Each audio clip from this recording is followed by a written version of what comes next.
Welcome to the City of Norman Finance Committee meeting of August 21st, 2025. We have one item on our agenda, and that is the discussion regarding the July monthly revenue and expenditure reports. I would like to recognize the Director of Finance, Mr. Anthony Francisco. Thank you, Madam Chair. And again, we have these financial reports on the Finance Committee's agenda for each month. And I'll usually just highlight a few things, but this month I wanted to, because we have some new committee members and a new fiscal year that we're talking about, I wanted to talk a little more in depth about what is in these numbers, what's behind the numbers, and make sure that everyone has an understanding of the comparisons that are in the numbers. A lot of times I will get, comments and questions like, it's football season, okay? And people are gonna be coming into town. Well, just understand that what we are doing here, as these numbers are a proxy for what's going on in the economy, is we are comparing last year at the same time to this year. And there was a football season last year. So just know that while there may be some growth because, we got Michigan coming in August, and just remember, there's 5 Saturdays this year, and we're going to be comparing September, the second week of September, to the second week of September last year. But Michigan should be a bigger game than whatever we had the first weekend of September last year. But it's really just the incremental growth. Instead of having a full crowd of, I don't know who it was last year, but this year it's going to be Michigan. And so Michigan's fans may travel better than whoever was the visiting team last year. But understand that may be only a 5% growth in what happened last year. And understand that football weekends are just the weekend. Mm-hmm. It's 2 days out of the month or 8 days out of the month. And so the SEC effect, for example, that was so ballyhooed last year, I always thought was overblown because we had football seasons last year. It's just that those weekends were a bit bigger because, you had some more fans coming in, or you had some hotel stays that were longer. People might have been spending a bit more money. But just know that, football is football. It's a big deal, but it's a much bigger deal to room tax than it is to sales tax. Sales tax is much more driven by what's going on in the overall economy. Our residents buying their groceries, buying their clothes and food and that sort of thing, and comparing what happened last year to what is happening this year as a proxy for the economy. The things that really drive that is the health of the overall economy and inflation. And remember that inflation, as relates to sales tax, inflation is good. Because if you bought a pair of pants last year that cost $25 and the same pair of pants cost $30 this year, we're collecting 4.5% on $30 instead of $25. That means we brought in a little bit more sales tax on the same pair of pants, okay? So that's the sort of thing that we should always have in mind when we're looking at these comparisons of this year versus last year. So what is in your packet? I'm going to start with this chart that now Mayor Holman likes to look at, that is comparing what has happened in a change in our sales tax rate this year as opposed to last year, comparing us, Norman, to other cities that we compare to within the state. So you see that we had a really bad July for sales tax and a pretty good August for sales tax. We were down 4.75% in July and up 4.97% in August, okay? You have to always look at the longer term trends of what's going on, okay? I never get real bent out of shape. I'm like, God, we were down 4.76% in that 1 month. Oh, yay, we were up 4.97% that next month. What you really look at is that year to date. Year to date, we're flat, minus 0.02%, we're flat. And that number becomes more and more meaningful as the fiscal year goes on. And the trend starts to play itself out over time. It's an interesting comparison, though, to look at where we are this fiscal year compared to those comparable cities. And I'm only going to look at August here. Okay, we're flat, but Oklahoma City is up 6.4%. What in the hell is that? What's going on? NBA championship. Could be an NBA championship. But remember, even in the playoffs, that's only 5 or 6 days of the month in Oklahoma City. But again, what's driving the economy? Positive vibes about that championship. I spent a hell of a lot of money on t-shirts and hats celebrating that championship, and they collected sales tax on that. That is, in fact, a driver of the economy. You have to think about those things, okay? Moore is up 3.36%. Edmond is like us. They're kind of flat, down 0.82. Midwest City is up 2.9, and Tulsa's up 5.2. So again, you would think that Tulsa wouldn't have been so positively impacted, for example, by an NBA championship as Oklahoma City was. This becomes a proxy for really what's going on in the economy. And that's what you have to think about. But it's not a short-term thing. You have to think about those things over time. Any questions about this chart? And again, I'm just touching on a few things. Yes, sir. Yeah, just, I see a lot of people in Norman wearing Thunder gear too, right? Absolutely. And so they're buying it here. You would think we would definitely get a residual from that as well. And then, like you were talking about with game day stuff, I was just going to mention too that from the data that Visit Norman shared with us, it looked like the Tulane game last year was actually the busiest weekend because it was Parents' Weekend also. Mm-hmm. And the parents definitely spend a lot of money when they're in town that weekend, I can tell you. So people would have thought, well, Tennessee or Alabama had to be the busiest weekend. We must have had a record sales, but Tulane, a relative nobody. Yeah, again, as it relates to On a the random weekend. impact of football, I would direct you to room tax instead of sales tax. And just understand that as it relates to room tax, remember we talked about this back in April or May. The biggest room tax months are not football season. It's May. It's graduation. It's what's because that is not just 2 days. That's people coming in, moving out. Parents coming in, moving their kid out. That's what they're staying for like a whole week. And that's really moving room tax. Football is a big deal, but it's not the biggest deal.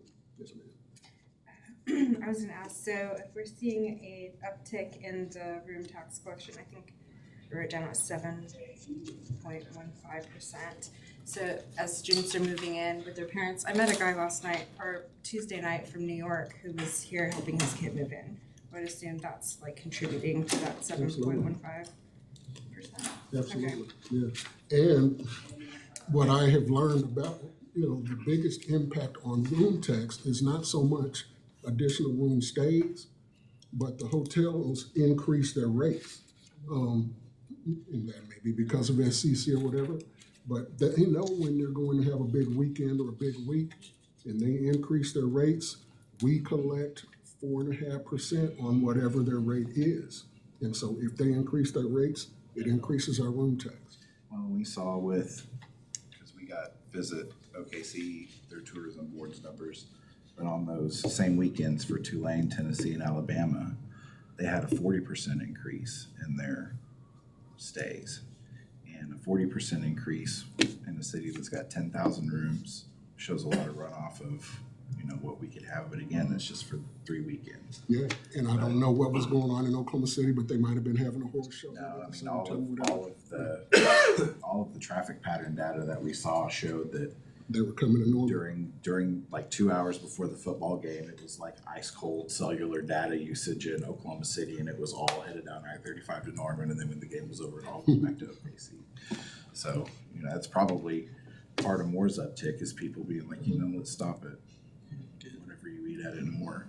Yeah. And The traffic backs up at 4th Street, so you get off and go. Yeah. it's funny how it's all kind of hand in hand. It all works together. Mayor Holmes? I was just gonna note too that on the unrestricted sales tax graph, July was our busiest, or this past July was the busiest July, or best collection since the 2019, since the start of the graph. So the best July in the last 6 years. Yeah, and that is the really useful thing about this graph, is that it goes back in time and gives you some longer comparisons. But remember that impact of COVID, okay? And pre-COVID, you gotta compare to pre-COVID, you gotta compare it to the COVID period, which was fiscal year 20, and compare to post-COVID.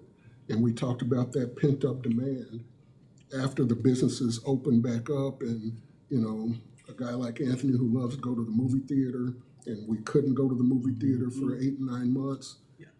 I couldn't wait to get back to the movie theater and buy my popcorn and all that sort of thing. And so that's why you had, I couldn't believe it. Remember that next fiscal year 21, we were seeing 20% growth in any given month. That was that pent up demand. And remember, we were scared. Okay, what's going to happen now? But what really has happened is we have stayed at that same level. So yes, we are flat, but as Mayor Holman is saying, we're flat at a historically high level. And I would too note that it looks like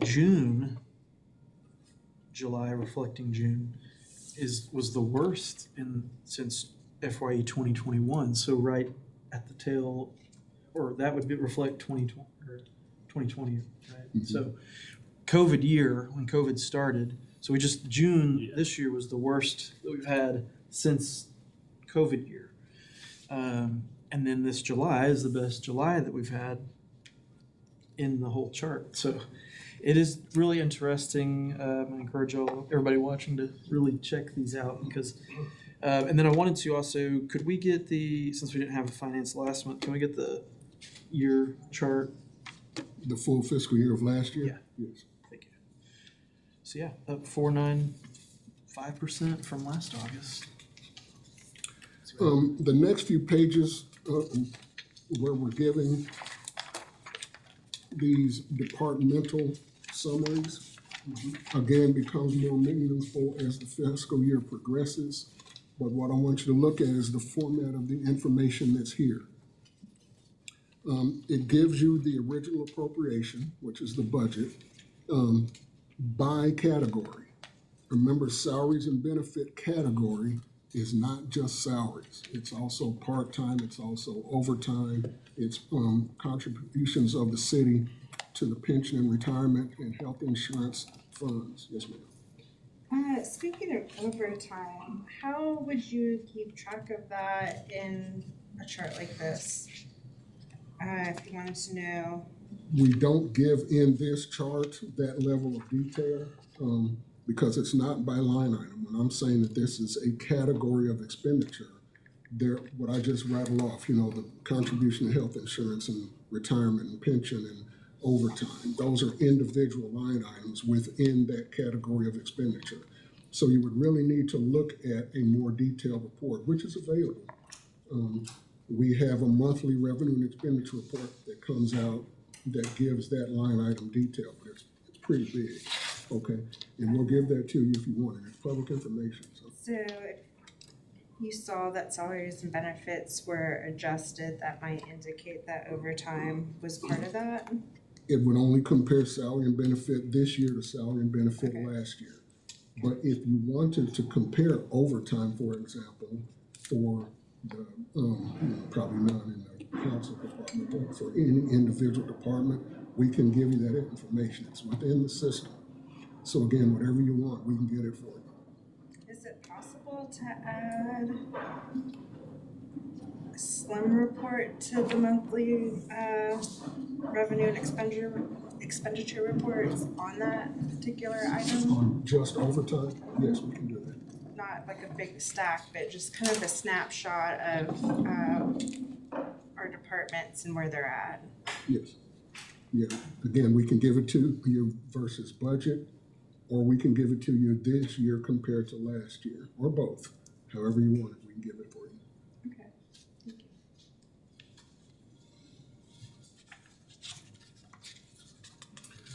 you. And Anthony, Yes, Mr. Francisco, would you remind us, so the timeline that it takes to actually collect the sales tax? So if you're spending money in July, when does the city actually receive? yeah, and Those when from did you the spend it in July?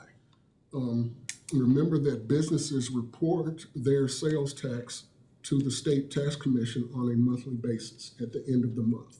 They have 10 days at the end of the month to close their books and remit to the state tax commission how much they collected. Because remember, actually, the business is operating as an agent of the city and the state and the county for collection of sales tax. So by law, they have to collect that sales tax, pay it over to the state tax commission by 10 days of the end of the month. So if you spent the money on the 1st of July, it could be as much as 40 days before they pay it out to the state tax commission, and the state tax commission then has 10 days to pay it over to us. So it depends on when they spent the money in that business. If it was the 30th of the month, then it could be as few as 20 days before it gets reported to us. So what you see here as July sales tax, for example, is actually sales that happened in the month of May. So it could be as far back as May the 1st or as recent as May the 31st that we're reporting to you as July sales tax. Does that answer your question? That helps a lot, because then if you're looking at, months compared to months and everything, then you have to, when you sit there and go, what happened in June to cause the spike, you actually have to say what happened in May to cause the spike and Exactly. everything. Yeah. And remember, you're comparing this year to last year. Exactly. So what happened in May May of last last year compared to May of this year? A lot, football weekends, for example, a lot is driven by weather. Yeah, in the And rain. because people tend to do a lot of their shopping on the weekend, was it rainy on Saturday this year as compared to last year? I am always concerned about that cursed, asinine sales tax holiday weekend. And it really does drive people's behavior, but it only drives people's behavior about when they shop within the month. People are going to buy school clothes. I had to buy tennis shoes and spend $120, which obviously, interestingly, put me over the amount that the discount was for. The discount is for purchases of $100 or less, okay? So I didn't get the discount, okay? But if I had not purchased it on the sales tax holiday weekend, which I avoid, okay, and spent it the week before or the week after, then the business collects the full sales tax. Is that clear? So I think a very negative message is sent by this concept of a tax holiday. I've always, you might have seen my little nasty email that I send out every year about, I think there should be a holiday on sales tax provided services. You wouldn't be able to get to the mall because there's no streets. Okay? You probably would have a wreck because there's no traffic signals or stop signs. Oh, and if you have a wreck, Nobody comes. nobody's going to answer that 911 call because that's paid for by sales tax. The police and firefighters are paid for by sales tax. Again, I just think it's a very negative message. And I would hope that starts to get, in your minds and in our folks' minds about tax holiday. Because a tax holiday is a very bad message. I'm off my soapbox.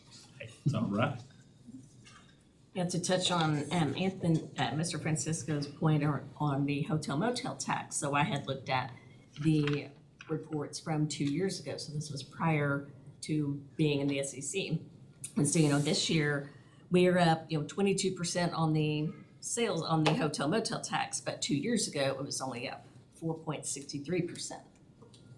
I found that interesting. Really does move the room tax. Yeah.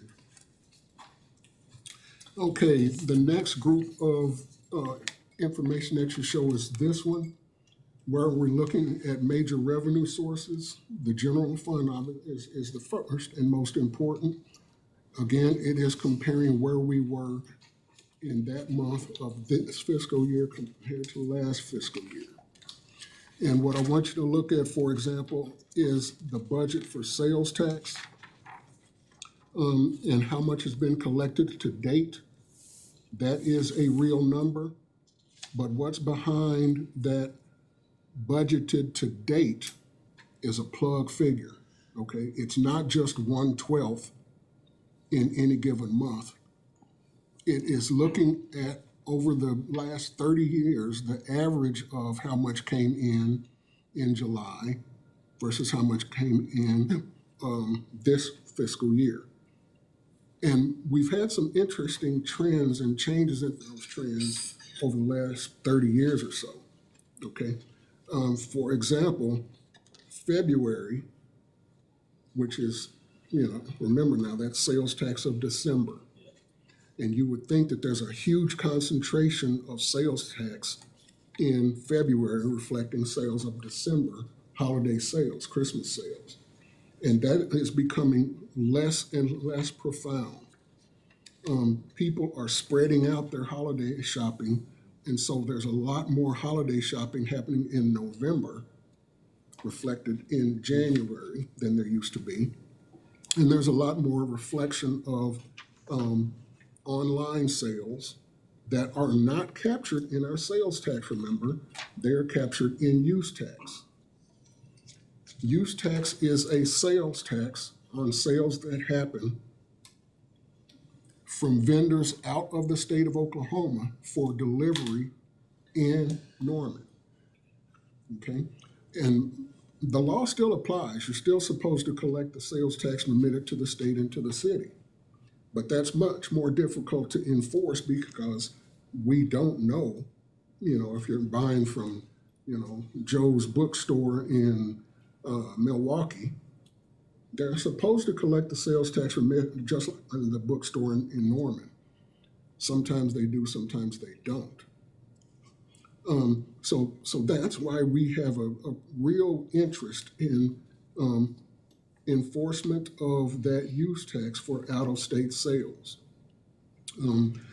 There was a lawsuit that was filed by the state of South Dakota some years ago, South Dakota versus Wayfair. Basically, the state of South Dakota sued the Wayfair Corporation, which is a big online retailer like Amazon, and said, look, you're supposed to be collecting sales tax just like our local businesses does, right? And South Dakota won that lawsuit. Remember, those sales taxes get reported as use tax. And so our use taxes, because of that lawsuit, went way up about 4 or 5 years ago on a month-to-month basis. But there was a big loophole in the Wayfair case. The Wayfair case said, okay, if a business is selling less than $100,000 worth of goods in a given state, they don't have to report their sales taxes to that state. Now, again, just like the sales tax holiday, I think that's asinine. I think that's absurd. The business knows where they're delivering their goods to. And so it would be a very easy database to show by zip code or whatever, this is what the sales tax rate is in 73071 zip code, pay that amount. But the local business is convinced or have been convincing Congress that, oh my God, we can't keep track of all these differing sales tax rates. And so that loophole is still in existence. To change that loophole and close that loophole will take congressional action. That bill has been proposed for years. One of them, I believe it's on the House Republican side, is called the Marketplace Fairness Act. Because remember, it's very unfair for our local businesses to be collecting that sales tax when that bookstore in Wisconsin is not. On the Senate side, I believe it's called the Remote Transactions Parity Act. I'm giving you the correct name of the action, but it might be the reversal of Senate versus House. But if we can just get those congressional actions to pass, our use tax is going to go up again. Okay. The Oklahoma delegation in Congress always votes against that legislation, even though it would dramatically benefit the cities and the county if it passed. But, you know, they think that's tax. It's not. It's enforcement of an existing tax. And that's why we would really like those legislations to pass. All right. Any questions on those various reports that you get every month? Because as we're going to be looking at these trends as the fiscal year progresses, I want you to understand what's behind those numbers every month. Yes, ma'am. Yes, so the room tax fund, there's a balance of 936 currently, is that the way I understand that? Yes. And what's, on the city side, what can the room tax be used for? Tourism, parks and rec? The room tax fund balance is divided by the three areas of the authorization for the room tax. Attraction of convention and tourism is one, and we contract with Visit Norman to administer that part of the room tax. Arts and humanities is the second portion, and we contract with the Norman Arts Council to administer that part of the room tax. And then it's park development, park facilities, and our Parks Department maintains that part of the room tax. So again, we're tracking that on an ongoing basis. I think you had an appropriation of an arts portion of the room tax a few months ago, $50,000, and you just contracted with an agency, or they did, to do this study about the strategic plan for their portion of the room tax, and that'll be ongoing over the next few months. And so this balance amount, That's the total. that's the total for all pieces of the pie. Yes. And when they have something, then the city allocates They can from request this council. amount. Remember, only council can appropriate fund balance. Right. So yes, they can request council to appropriate some of their available room tax in excess of what they have If budgeted Norman to. Arts Council or if Visit Norman have an initiative they want to do using this, then this is where it comes from. Okay. Making sure that, okay. And just our current general fund balance. Don't have that in front of me, but the appropriation that was done recently, I think drew it down to like 6 million. The purchase, recent purchase. No, that did not actually, for the most part, that did not come out of room tax. And just our general fund, overall fund balance. It's 6.8 Yeah, million. 6.8 million. That's what we got in the bank right now. Okay, all right, very good, thank you. Remember, by your prudent reserve policy, we always want to keep some of that fund balance in fund balance. You have the set aside into the rainy day fund, the net revenue stabilization fund, but even within the general fund, we want to keep at least 3% of expenditures in fund balance. Councilmember Hinkle. The room tax that we would allocate, so just to be clear, the tourism board, if they had an initiative or something that they wanted to start, they could request funds Yes, from that we could potentially allocate to start a new program yes, for them. to the extent that they have available fund balance. And remember, we're tracking those three different sources separately. So do we know what their fund balance, like what each department's fund balance is Yeah, right now? we projected that the convention and tourism portion would actually be negative at the end of last fiscal year. I'm trying to wait on the fiscal year closing figures to come out because they have requested what their fund balance is. Before I answer that question, I believe it's the September Finance Committee meeting, we will have the unaudited fiscal year closeout figures for you. And actually, the 26 budget book shows you a pretty recent snapshot of the breakdown. The bulk of that 900 is for parks projects. I think there's like 100,000 for the Arts Board, and then, as he said, the Convention Tourism Bureau is negative.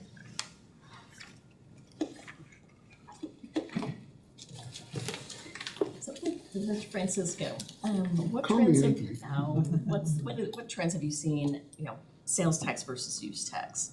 So are you Over seeing time. sales tax being flat over the past few years versus use tax? Yeah, use tax grew faster than sales tax for a lot of years. But we have seen that trend really slow in the last year or so. Now, I don't know if that is reflecting less online sales vis-a-vis brick and mortar sales. But for whatever reason, the growth rate in the use tax has actually lagged the sales tax growth rate over the last year or so. Interesting.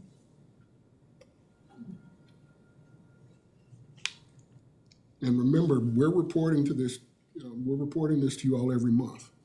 Now you know my secret sauce about how to analyze what's behind those numbers. It's not rocket science. A lot of it is just, we're monitoring what's going on, we're seeing what's going on. We are based on anecdotal evidence or what we think is going on in the national economy as it's reflected in Norman. It's a really good proxy for what's going on, but I don't know in a lot of cases what is going to happen in the future. But I do have a pretty good picture of what just happened in the past and how that's going to impact us in the near coming future. Do you happen to know of any kind of study that was done maybe or anything like that? Like when we talked about that online tax, and you mentioned the legislation trying to improve on it and everything. Do we have on a radar like 3 or 4 big corporations that we know are shipping a lot of product to homes here that we never see a penny in tax on and everything like that? Again, the big businesses, I would imagine because of most the of them- Wayfair most of them case, have they're to. in compliance. It's the smaller ones that are not. So like But mom all of and those pop smaller type ones places. taken together is a lot of money. Councilmember Grant? Yeah, I was just wondering how the grocery tax situation was going. I know that it was rocky when that rolled out. Are we still finding non-compliance? No, the compliance rate is pretty high now. We had some hiccups when it first was put into place. We tried to address those. The State Tax Commission tried to address those. And we believe that now most retailers are in compliance. Like gas stations? Yeah. All those. Okay, thank you.